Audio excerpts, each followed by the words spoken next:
Meus irmãos, a paz do Senhor. Meu nome é Alisson César, congrego no Vila Marlene 2. Pela misericórdia e graça de Jesus Cristo, fui incumbido de estar ministrando a 5ª aula para a classe dos juvenis, utilizando como base a apostila do Veste. E o título dessa lição é A 2ª Carta aos Coríntios. E nosso texto-chave se encontra em 2 Coríntios, capítulo 5, versículo 17, que fala dessa maneira. E assim, se alguém está em Cristo, é nova criatura. As coisas antigas já passaram, eis que se fizeram novas. Novamente, 2 Coríntios, capítulo 5, versículo 17. E assim, se alguém está em Cristo, é nova criatura. As coisas antigas já passaram, eis que se fizeram novas. Louvado é o nome do Cordeiro de Deus. Esta matéria foi dividida em 3 partes, ou seja, o autor, ou a pessoa que elaborou essa apostila, ela está pedindo para que essa aula alcance os 3 tópicos. Ou seja, o primeiro tópico vai falar sobre força na fraqueza, o segundo tópico sobre reconciliação e o terceiro tópico sobre liderança de servo. E com simplicidade e humildade, vamos tentar fazer com que você compreenda esses 3 tópicos de uma forma fácil. Amém, meus irmãos? A introdução vai falar que Paulo, ele estava sendo afrontado pela igreja de Coríntios. Nós entendemos, meus irmãos, que a igreja de Coríntios, ela foi uma das igrejas que mais desafiou a autoridade do apóstolo. Numa cidade repleta de idolatria e imoralidade, os membros da igreja coríntia viviam em conflito tentando consolidar a sua nova fé e a maneira de viver do cristão, com a influência do ambiente que viviam. Paulo buscou corrigi-los e ensiná-los a solucionar os conflitos. Porém, no meio da igreja existia um grupo de falsos mestres, contrários à autoridade de Paulo, e buscavam difamá-lo. Então, a introdução já vai falar de uma coisa que é muito desagradável, ou seja, a rebeldia. E a igreja corinta era uma igreja que mais desafiou o apóstolo, nós entendemos na introdução. Ou seja, eles tinham uma nova fé, porque agora Paulo havia anunciado o evangelho de Cristo naquela cidade. Então, essa nova fé, ela começou a contradizer com a cultura daquele povo. Ou seja, o pecado e a imoralidade eram algo que era normal para a vida daquele povo. Ou seja, a prática da imoralidade sexual, a mentira, a desordem, a rebeldia, era algo normal, porque fazia parte daquela cultura. Então, Paulo agora, através de Cristo, ele introduz a verdade, e a verdade começa a abrir os olhos daquele povo. Ou seja, automaticamente, quando o povo aceita Cristo, eles começam a entender que não era normal viver na imoralidade, na mentira, no pecado. Então, como eu vou consolidar ou estruturar a minha fé num ambiente que é totalmente contrário àquilo que eu acredito? Então, a lição que nós estamos estudando vai nos instruir a como superar ou a como consolidar a nossa fé em meio a ambientes onde não é propício que essa fé venha florescer. Ou seja, nós vamos entender que o ambiente, ele não influencia. Ou seja, quando nós conhecemos e temos a verdade de Cristo em nosso ser, nós nos tornamos influenciadores. E isso nós sabemos de cor e salteado. Por isso que Jesus Cristo nos incumbiu a pregar esse evangelho. Então Paulo instrui ao povo de Corinto a ser influenciador, ou seja, a deixar as velhas práticas e começar a influenciar os outros através da palavra de Cristo a mudarem as suas vidas. E nós vamos entender que não foi fácil. Por quê? Porque naquele período também houve uma penetração dentro da igreja de falsos mestres que começaram a confundir a mente dos irmãos. Ou seja, é algo muito difícil. você lidar com uma rebeldia. Nós vamos entender o que significa também a palavra rebeldia. Meus irmãos, nós temos que entender também a data ou o período que Paulo escreveu, o destinatário, quem era o público-alvo dessa segunda carta. Nós bem sabemos que ele escreve a segunda carta entre os anos 55 e 56 depois de Cristo. Provavelmente Paulo estava na sua terceira viagem missionária. E quando ele escreve essa carta, o intermediário da carta é Tito. Ou seja, Paulo estaria na Macedônia quando ele escreve essa carta. E nós vamos entender que quando Tito vai, ele traz boas notícias, porque nós sabemos que a primeira carta foi de muita instrução, foi de muita persistência de Paulo. Ou seja, o povo foi instruído na primeira carta. Então as boas novas chegaram também até Paulo. Tito, quando ele vem para receber a segunda carta, ele traz uma boa notícia. Ele fala, olha Paulo, a igreja está colocando em prática os ensinamentos, as suas instruções através de Cristo. E Paulo, ele se alegra. Porém, quando Tito leva essas boas novas, ele também leva o quê? As más notícias. Ou seja, ele também instrui a Paulo que existem falsos mestres que estão colocando dúvida no coração e na mente daquele povo. Quais eram essas dúvidas? Nós sabemos que os falsos mestres começaram a contestar a autoridade apostólica de Paulo. Ou seja, colocaram uma confusão e houve uma desunião. Então Paulo ele decide o quê? Ele decide visitar pessoalmente a igreja de Corinto. Nós sabemos que o destinatário dessa carta foi exclusivamente para essa igreja. Ou seja, Paulo começou a advertir os coríntios sobre a importância do arrependimento. Foi uma carta dura, nós sabemos, mas no meio dessas duras palavras que Paulo teve que falar, ele também colocou à mostra o seu amor e o seu verdadeiro sentimento. E alguns historiadores, meus amados, ditam que a segunda carta do apóstolo a essa igreja é uma carta totalmente autobiográfica. Ou seja, Paulo demonstrou algo pessoal nesta carta, algo que comoveu a igreja.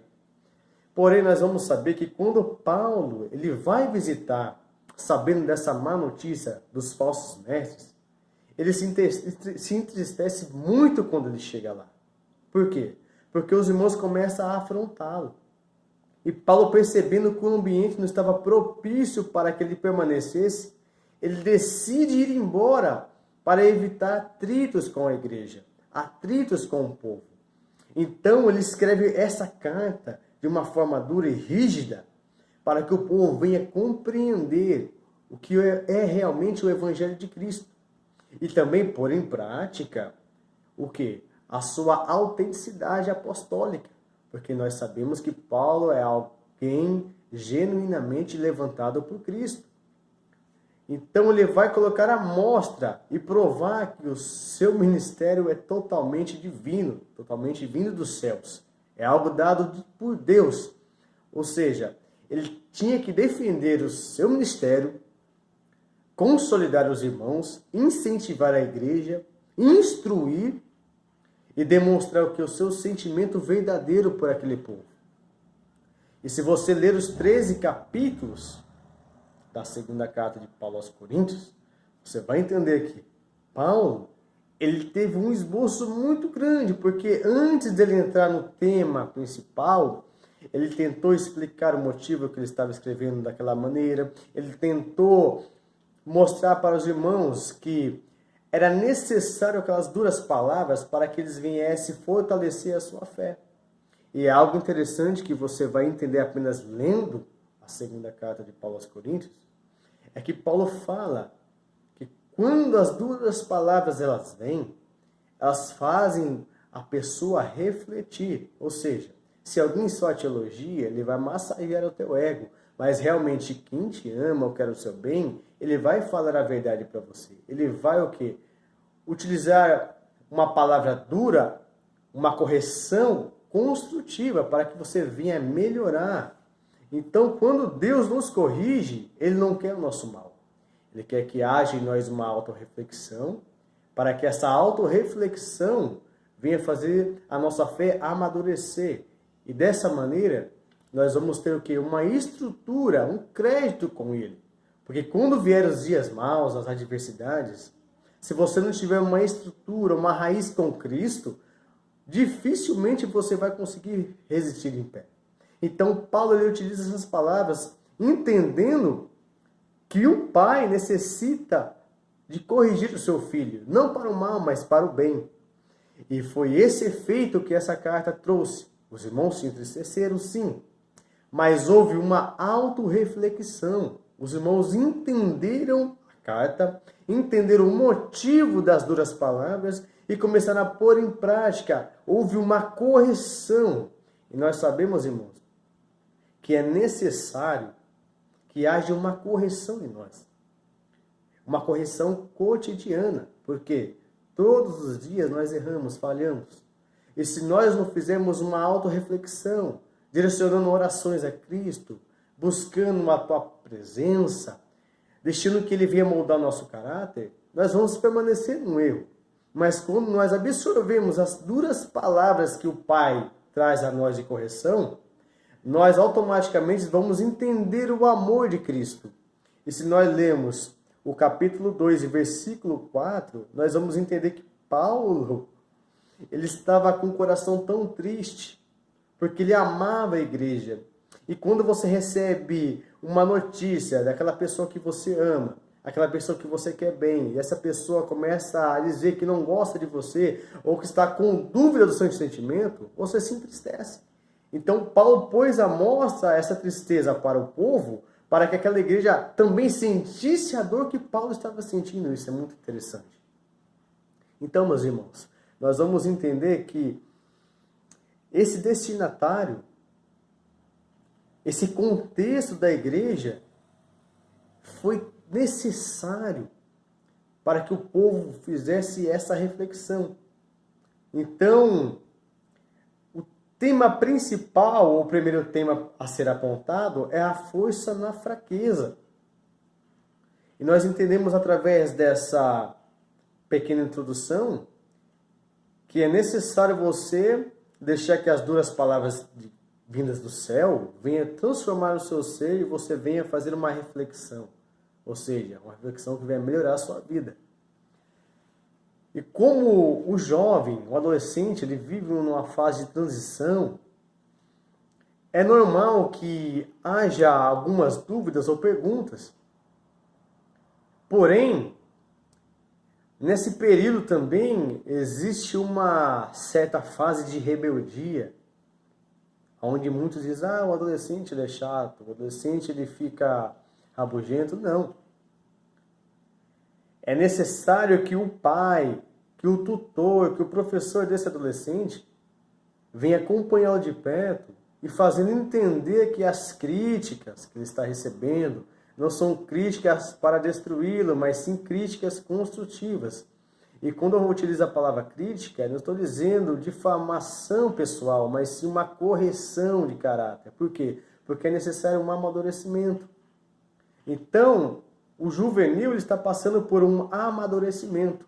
Então, é necessário que o tutor ele venha fazer como Paulo, venha demonstrar o seu real sentimento para esse jovem, para esse adolescente. O pai venha demonstrar o seu real sentimento para o seu filho, para que ele venha compreender que o pai não faz nada para o mal, que o tutor ele quer o bem. Então, nosso Pai Celestial, ele nos corrige para o nosso próprio bem. Então, essa é a primeira parte, a introdução dessa matéria. A palavra rebeldia, segundo o dicionário Aurélio, significa oposição a uma autoridade. Ou seja, os falsos mestres estavam introduzindo a rebeldia, uma oposição à autoridade apostólica de Paulo. E se nós lermos 1 Samuel, capítulo 15, versículo 23, a parte A, nós vamos entender que a rebeldia é comparada com um feitiço de feitiçaria, algo amaldiçoado por Deus. Então o rebelde ele não consegue subsistir. E todo rebelde tem um final muito triste. Então, essa igreja, ela foi instruída a ser obediente. Então Satanás começou a colocar essa divisão para que o povo venha desobedecer a palavra de Deus através da vida de Paulo. Então, meus irmãos, Não seja desobediente ao seu pastor, ao seu líder espiritual, aos seus pais, porque eles são os líderes que Deus colocou para guiar a tua vida a um amadurecimento espiritual. Então a rebeldia é um atraso de vida, digo uma vida espiritual. Então toda pessoa que ela é desobediente, ela sempre fica atrasada. Ela nunca consegue colher os frutos. Uma pessoa obediente é totalmente diferente, porque a palavra obediência significa submissão à autoridade. Ao contrário. Então o obediente, ele recebe a instrução, ele recebe o aconselhamento, ele assimila, ele faz uma autorreflexão e começa a trilhar um caminho com sucesso. Por quê? Porque alguém está instruindo, ele está obedecendo a instrução de alguém muito mais experiente do que ele. E para que serve a experiência? Ou seja, alguém trilha um caminho. E nesse caminho, essa pessoa que vai primeiro, ele vai ver que tem pedras. Ele vai limpar as pedras, ele vai derrubar as árvores, vai colocar placas de perigo, não vai por ali, não vai por aqui. E ele vai trazer essa instrução ao próximo que vai vir. E esse próximo, se ele não obedecer essas instruções, ele vai entrar em caminhos que é difícil de sair. Ou seja, ele vai se machucar. Então, se ele obedece às instruções daquele que está aí na frente dele, que é o seu superior, com certeza ele não vai se machucar. Ele vai ter uma trajetória muito mais fácil e vai conseguir sucesso no final da sua trajetória. Então, Paulo queria que a igreja entendesse isso, que ela fosse obediente. Por quê? Porque a única vontade de Paulo é que eles entendessem esse amor de Cristo pela igreja e o amor dele pela igreja também. Porque Paulo pregava, fazia algo por amor, não por obrigação. E nós vamos entender agora o primeiro tópico, que é a força na fraqueza. O povo estava enfraquecido, mas numa fraqueza espiritual, uma oscilação, melhor dizendo. Então Paulo começa a entender que ele podia se vangloriar sim do ministério que Deus tinha dado para ele. Mas o que ele ia ganhar com a vanglória anunciando esse evangelho, dizendo que ele era tal conhecedor? Ele entendeu que isso não ia mudar nada no aspecto espiritual. Então ele fala, olha, Deus me colocou um espinho na carne, uma doença. A Bíblia não relata de uma forma e nós não sabemos decifrar o que era esse espinho na carne. Mas esse espinho servia para deixar Paulo mais humilde e quebrar o orgulho de Paulo. Ou seja, a Bíblia vai relatar que ele ora por 3 vezes para Deus retirar esse espinho. E Deus automaticamente já o responde dizendo, a minha graça te basta. Ou seja, se você ler 2 Coríntios 12, do 9 ao 10, esses 2 versículos você vai notar o diálogo e o porquê Paulo pediu para Deus tirar o espinho da carne. Mas Paulo também reconheceu o significado da graça e da resposta de Cristo. Por quê? Porque esse espinho era necessário que Paulo obtivesse em sua carne para que ele reconhecesse a sua total dependência para com Deus. Nós bem sabemos que Paulo ele tinha muito estudo. Paulo era um homem totalmente diferenciado na sua época. Falava outros idiomas, cresceu aos pés de Gamaliel, conhecia a história, conhecia a cultura. Então, aonde Paulo ia, ele ia com total propriedade de conhecimento, tanto cultural, quanto econômico, quanto social, quanto de idioma. Paulo era um homem que tinha tudo para ser alguém soberbo. Mas Paulo reconhecia que tudo que ele tinha era dado por Deus.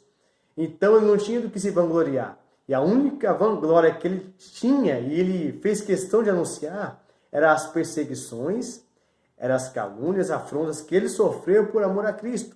Por quê? Porque Cristo também sofreu por ele.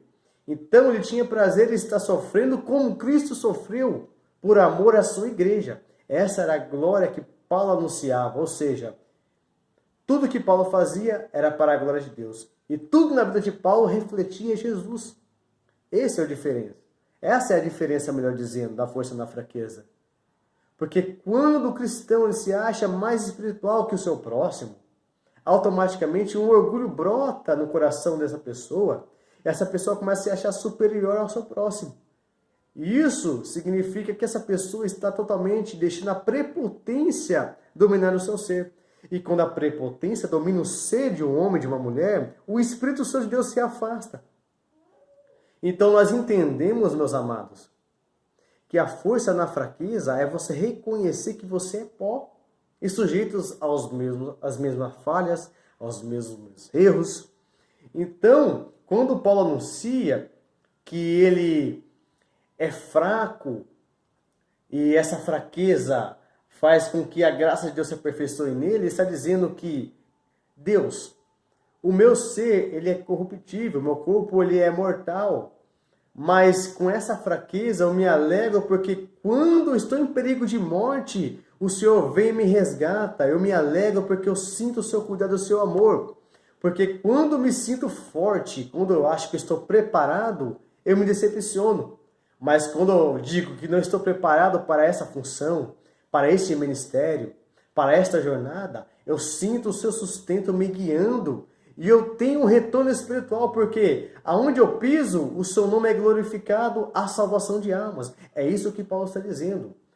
A graça de Deus é o favor imerecido, que nós, em hipótese alguma, merecemos, mas mesmo assim Jesus faz questão de nos cobrir com essa tal graça. E essa tal graça nos faz, os imerecidos, os imperfeitos, anunciar o evangelho genuíno e fazer parte da glória que há de vir sobre nós. Ou seja, a salvação, a vida eterna, nós vamos participar, porque Jesus nos fez herdeiro. Então Paulo está dizendo, seja simples, seja humilde, porque é dessa maneira que Deus vai fazer com que a graça dele seja notada através da tua vida. Então, meus amados, esse é o significado de força na fraqueza.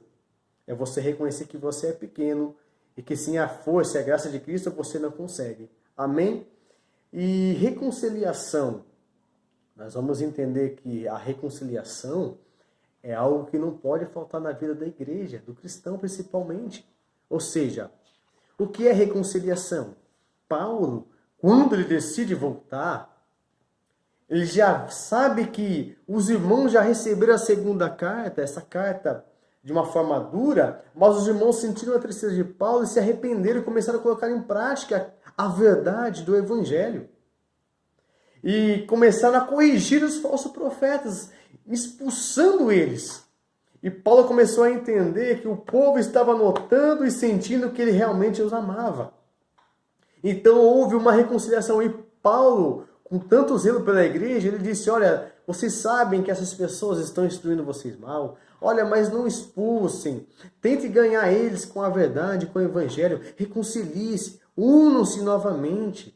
Então a reconciliação, meus irmãos, é uma união. Ou seja, é unir aquilo que estava separado. Ou seja, essa reconciliação tem que fazer parte de nós. Ou seja, reconciliação faz parte do atributo do amor.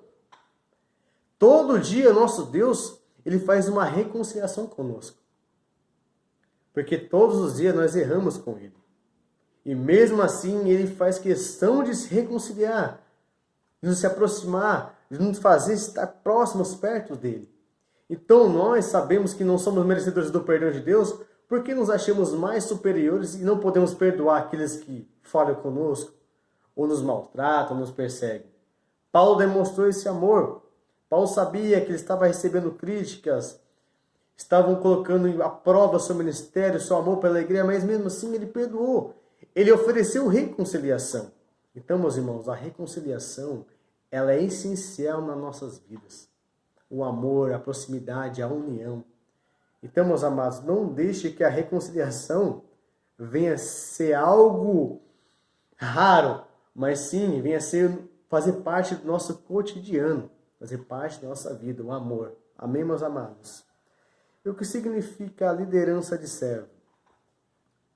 Nós bem sabemos que Paulo, quando ele começa a receber o bom retorno da igreja, ele começa a instruir os irmãos a arrecadarem ofertas, e essas ofertas elas tinham que ser distribuídas para aquelas pessoas que estavam com mais necessidade, as igrejas que estavam com mais necessidades, recebendo mais perseguições, ou seja, e nós bem sabemos que Corinto tinha uma peculiaridade, que a cultura do povo era a troca de favores, ou seja, eu te ajudo, você me ajuda. E Paulo, sabendo disso, ele começa a colocar em prática o amor e não colocar aquela divisão para que os irmãos apenas ajudem aqueles que os ajudaram. Não, ele quis dizer o quê? Meus amados, vocês têm que ajudar o próximo sem esperar recompensa nessa vida, porque a nossa recompensa vai vir naquele dia, quando o Pai Celestial nos galardoar com a vida eterna. Então, ele utiliza um exemplo, se você ler as cartas de Paulo, as segundas cartas de Paulo aos Coríntios, seus 13 capítulos, quando você começar a ler, você vai notar que uma igreja, sem condição nenhuma, começa a enviar ajuda. E Paulo fala, olha, vocês têm mais recursos que essa igreja. Mesmo assim, eles, com amor, com vontade, eles se disponibilizaram a ajudar vocês. E eu comecei a notar que vocês também começaram a mudar o seu método de pensar. E agora vocês estão com uma vontade grande de abençoar. Então, utilize isso não para receber em troca. Paulo sabendo da cultura, como eu bem disse. E os irmãos começaram a ajudar, a dizimar, a ofertar com alegria no coração, sem barganha. Aí está o segredo da oferta. Aí está o segredo do que é você estar ofertando. É ato de fé. Não é uma barganha com Cristo.